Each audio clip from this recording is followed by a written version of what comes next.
Shalom Uvracha. Au XIXe siècle, vivait en Ukraine le Rav David Shverki. C'était le sixième fils de l'Admour de Tchernobyl, le poste qui a été pris par son grand frère ensuite, et donc il a dû lui-même créer une nouvelle chassidoute, la chassidoute de Tolnay, dont il est devenu l'Admour. Il a eu de nombreux chassidim, de nombreux disciples autour de lui, et une année, à l'occasion de la fête de Hanouka, tous ses disciples étaient réunis autour de lui le premier soir pour l'allumage de la première lumière de Hanouka. Il avait une menorah particulièrement belle, faite en or massif, avec une réalisation particulièrement artistique. Et alors que tout le monde était pressé autour de lui, avant d'allumer, il s'est tourné vers l'un de ses disciples, qui était particulièrement grand, et lui a dit « Dis-moi, lorsque tu dois parler à ta femme qui est plus petite de taille que toi, qu'est-ce que tu fais? Est-ce que tu te penches vers elle, ou est-ce que, au contraire, tu la saisis pour la monter à ton niveau et lui parler ?» Et avant même que le disciple ait eu le temps de lui répondre, l'Admour de Tolnay a commencé à réciter les bénédictions liées à l'allumage des bougies de Hanouka, et il a chanté avec tous ses disciples les airs traditionnels. Tous les chassidim, tous les disciples étaient là perplexes en se demandant quelle étrange question le Rabbi avait posée, en plus sans même prendre la peine de donner la réponse. Il se trouve que dans l'assistance, il y avait le petit-neveu de l'Admour, qui deviendra lui-même plus tard l'Admour d'Ornistepel, le Rav Mordechai Dov Tversky, le petit-fils du frère de l'Admour.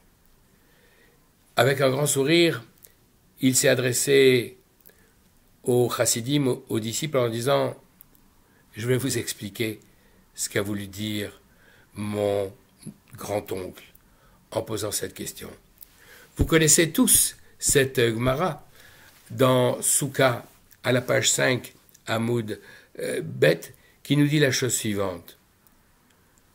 En se référant à l'arche sainte qui se trouvait dans le Saint des Saints, et dont la dimension était de 10 coudées, c'est-à-dire à peu près 1 mètre, au-dessus de cette arche sainte, il y avait un couvercle sur lequel reposaient 2 chérubins, 2 anges avec les ailes déployées, et on nous dit que la Shrina venait s'exprimer au peuple juif au travers de cet espace entre les 2 chérubins. Et de là, la Gemara de conclure que jamais la Shekhinah, la présence divine, n'est descendue en dessous de cette hauteur de 1 mètre pour s'adresser au peuple juif. Sauf que, justement, la halakha nous demande de placer la Hanoukia, cette menorah spéciale avec ses 8 branches que nous allumons pendant la fête de Hanouka, justement en dessous de cette hauteur de 1 mètre. L'idéal de les placer à 80 cm. Pourquoi?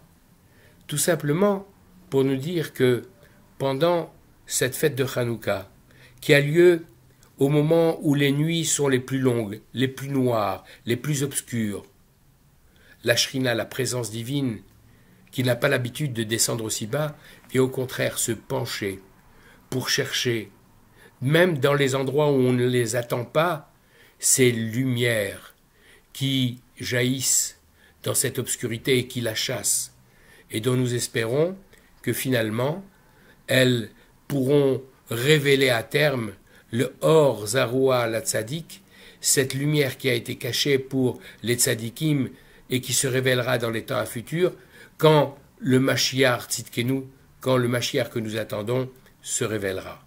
Et c'est probablement également l'enseignement et la manière dont on doit le comprendre avec l'explication du Harizal, cette curieuse sentence de la Gemara Baba Metzia à la page 59 Hamoud Aleph, qui nous dit « Im ishtecha gutza » si ta femme est petite de taille, « Itkofef vela chashla » baisse-toi vers elle pour lui murmurer à l'oreille. Pourquoi? Parce que comme dans le Cantique des Cantiques, cette relation entre Akadosh Baruch Hu, le Saint béni soit-il, et le peuple juif, c'est une histoire d'amour entre le bien-aimé et sa fiancée. Le bien-aimé, c'est le Saint béni soit-il, sa fiancée, c'est le peuple juif. Et de la même manière que Akadosh Baruch Hu se penche vers nous pour venir chercher en nous là où elles sont cachées les étincelles de lumière, et bien de la même manière, nous devons faire cet effort de nous baisser pour aller extraire de la matière, de la matérialité, même dans les endroits les plus sombres et les plus cachés, ces étincelles de lumière qui se transformeront en cette grande lumière de la délivrance. Hanouka Sameach, une joyeuse fête de Hanouka, en espérant bientôt voir tous ensemble l'avènement du Mashiach et la Géoula. Kol Tuv, Be'atzlacha.